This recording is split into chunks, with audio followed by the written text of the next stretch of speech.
Y tenemos que hablar de la crisis económica, más allá de la buena noticia para nuestro país de que se arregló el tema de la deuda con los bonistas, algo que fue anunciado por el gobierno nacional.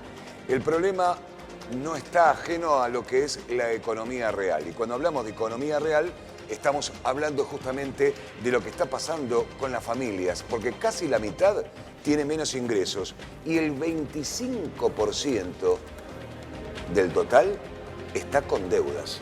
Claro, esta es la situación que se presenta en un año realmente muy diferente a los previos, más allá de cualquier crisis económica, porque estamos en una situación muy particular, en medio de una pandemia, ¿no? Esta situación afectó, por supuesto, a los hogares en mayor o menor medida. Lo que aclaran desde UNICEF es que, por supuesto, aquellos que menos tienen siempre son los que peor terminan impactando, porque tal vez trabajan en cuestiones más informales o tienen este tipo de changas o cuestiones que dependen muy del día a día, los pequeños comercios también, que por supuesto vieron reducidas sus ganancias, en algunos casos directamente nulas, lo estamos viendo todos los días, ¿no? También incluso los grandes locales lo sienten. Imagínense una economía familiar de dos personas que están trabajando o una incluso y tienen que mantener a sus hijos. Además, en esta situación, muchos, en este contexto de pandemia, tuvieron que pedir créditos y luego con los intereses se les hizo imposible, se les está haciendo imposible con esa acumulación de intereses. Claro, dicen que, por ejemplo, un 15% de estas familias encuestadas reconoce haber pedido ayuda a algún familiar pidiéndole dinero directamente y que no sabe cuándo se lo va a poder devolver. Y cuando estamos hablando de pidiendo dinero a un familiar, por supuesto no hablamos de intereses, claro, ¿no? Pero también de familias que lo necesitan, que reclaman este préstamo. Y a propósito de la niñez que vos hacías mención recién, se conoció ayer el dato por parte de UNICEF.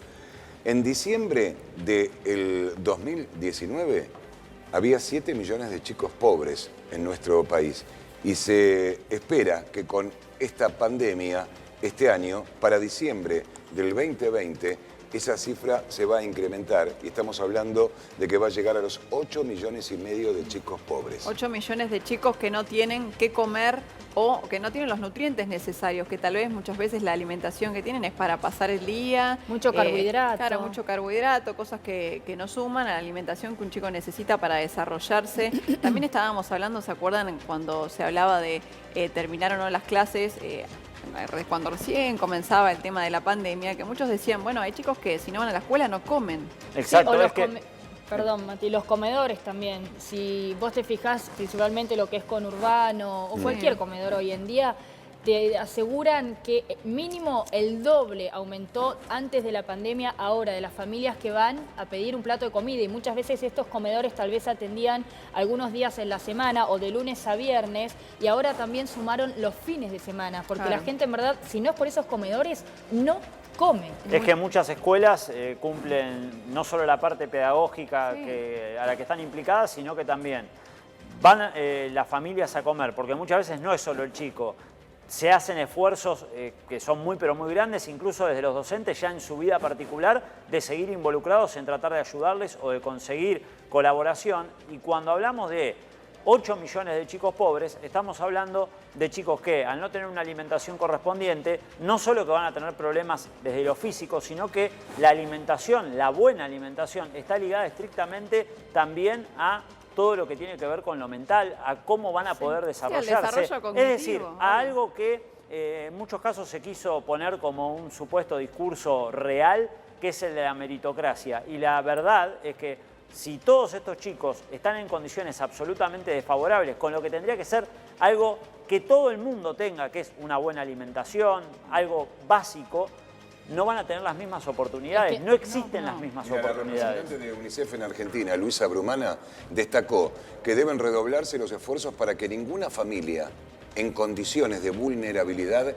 se quede fuera de los beneficios, como por ejemplo el IFE, que alcanza el 47% de los hogares, o la tarjeta alimentar, que llega al 36% de los hogares. Relató además que ambos planes sociales crecieron en esta segunda encuesta en relación a la medición anterior que se realizó en el mes de abril.